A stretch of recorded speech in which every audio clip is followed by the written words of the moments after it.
નમસ્કાર મિત્રો, વિડીયોમાં તમારું સ્વાગત છે। જી હા મિત્રો, અત્યારે હાલ મોટા અને મહત્વના સમાચાર સામે આવી રહ્યા છે। તો મિત્રો, સમાચારમાં વાત કરીએ તો ગોંડલ માર્કેટ યાર્ડમાં ચાઇનીઝ લસણની આવક મામલે વેપારીઓએ વિરોધ નોંધાવ્યો છે।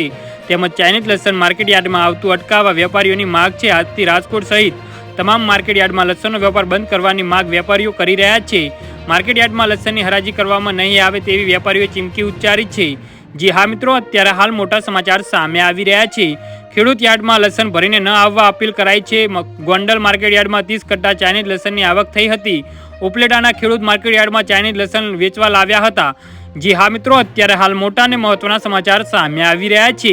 તો મિત્રો, સમાચારમાં વધુ વિગતવાર વાત કરીએ તો ચીની લસણ જે દેખાવમાં સફેદ સફેદ અને ખૂબ જ સુંદર લાગે છે। આ લસણનો રંગ સફેદ છે, પરંતુ તેની સાઇઝ પણ નોર્મલ લસણ કરતી મોટી છે, તેથી તેને ફોલવું સરળ છે। પરંતુ જેટલું આ લસણ સુંદર દેખાય છે તેટલું તે ખતરનાક પણ છે, જે ચાઇનીઝ લસણ પર 2006થી પ્રતિબંધ છે।